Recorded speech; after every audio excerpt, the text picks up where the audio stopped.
दो तरह के इम्पॉर्टेंट वर्ब्स होते हैं इंग्लिश ग्रामर में। आज मैं उनके बारे में आपसे गुफ्तगू करने लगा हूँ। एक होता है ट्रांजिटिव वर्ब, एक होता है intransitive verb. The word it's will itself tell you what the transitive verb means. Transitive verb ऐसे वर्ब को कहते हैं जो अपने बाद ऑब्जेक्ट तलाश करता है। यानी सेंटेंस में अगर ऑब्जेक्ट जिक्र न किया जाए yet there will be an ambiguity. Sentence में एक इबहाम होगा कि बोलने वाले ने किस चीज़ के बारे में बात की है। But if we mention the object at that time we can say that my sentence is completed. How? Let's check the example. अगर हम एग्जाम्पल की बात करें तो मैं अगर आपसे कहूँ आई एट, मैंने खाया, the question will remain over here कि व्हाट डिड यू ईट, आपने क्या खाया। क्योंकि जब मैंने आपसे जिक्र ही नहीं किया ऑब्जेक्ट का तो आपके जहन के अंदर एक सवाल चल रहा होगा माइंड में कि आपने क्या खाया। दूसरा example I will tell you over here, I gave, मैंने आपसे कहा आई गेव। जब मैं कहता हूँ मैंने दिया या आई गिव या मैं देता हूँ तो ऐसे भी सेंटेंस के बाद आपको ऑब्जेक्ट की ज़रूरत महसूस हो रही होगी, तो ऐसे वर्ब को आप कहेंगे ट्रांजिटिव वर्ब। सेंटेंस तो मुकम्मल होता है लेकिन उसके बाद सबसे ज़्यादा इम्पॉर्टेंट सेंस ये होता है कि बात सुनने वाले को कंप्लीट नहीं मालूम होती है। क्योंकि अगर मैं कहूँ आई गेव, मैंने दिया, तो सबसे पहले सवाल ये पैदा होता है क्या दिया। दूसरी बात ये कि इसमें ये सवाल पैदा होता है कि किसको दिया। ठीक है, तो कुछ वर्ब ऐसे हैं जिन्हें ऑब्जेक्ट की ज़रूरत पड़ती है। एक बात याद रखिएगा, कुछ वर्ब ऐसे हैं जिन्हें एक नहीं दो ऑब्जेक्ट की ज़रूरत पड़ती है, तभी आपका सेंटेंस मुकम्मल होगा। Let's check the examples. कुछ आइए एग्जाम्पल्स को देखते हैं।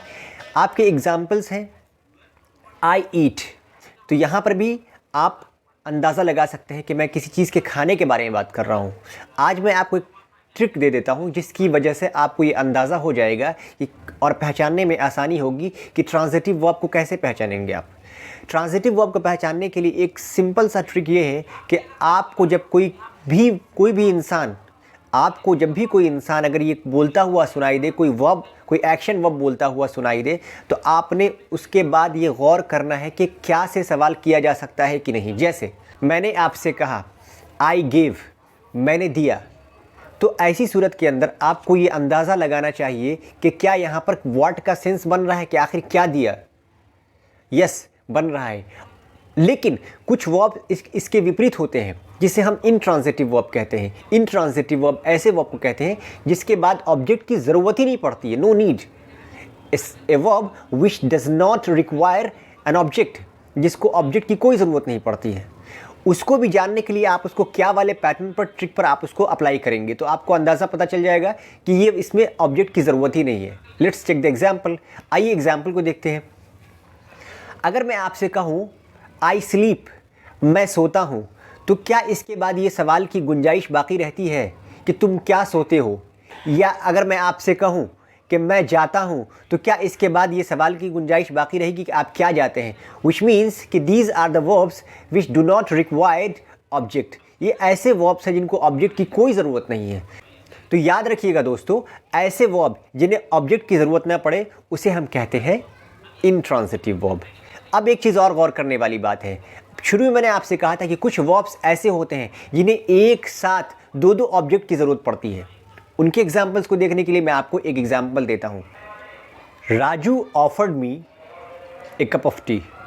Raju offered me A cup of T. तो ऐसी सूरत के अंदर आप देख रहे हैं कि एक तो राजू सब्जेक्ट हो गया, ऑफर्ड हो गया वर्ब। ये ऐसा ऑफर्ड एक ऐसा वर्ब है जिसके बाद दो ऑब्जेक्ट आएगा। Raju offered me A cup of T, यानी राजू ने मुझको दिया, तो मैं क्या हो गया, एक ऑब्जेक्ट हो गया, एक कप ऑफ टी दूसरा ऑब्जेक्ट हो गया। तो कुल मिलाकर बात ये निकली, कुछ ट्रांजिटिव वर्ब ऐसे होते हैं जिनको एक नहीं दो ऑब्जेक्ट की ज़रूरत पड़ती है और उसके बिना सेंटेंस कंप्लीट नहीं होता है। तो आज के लेसन में हमने सीखा कि ट्रांजिटिव वर्ब ऐसे वर्ब को कहते हैं जिनके बाद ऑब्जेक्ट होता है, यानी ऑब्जेक्ट की ज़रूरत महसूस होती है। जैसे I eat, eat what, eat mango. I play what, football. इसके विपरीत, इसके अपोजिट में आप जान सकते हैं कि एक होता है इनट्रांजिटिव वर्ब जिसके बाद ऑब्जेक्ट की कोई ज़रूरत ही नहीं होती है। जैसे आई स्लीप, मैं सोता हूँ, वो जाता है, he goes, these are the words that's called intransitive verb and do not require any kind of object. It's okay.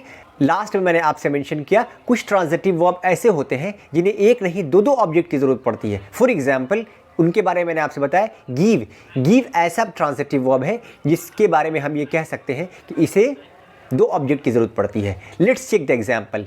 He gave me a pen. उसने मुझे एक पेन दिया. तो ही गेव मी एक ऑब्जेक्ट में हो गया, ए पेन दूसरा ऑब्जेक्ट हो गया.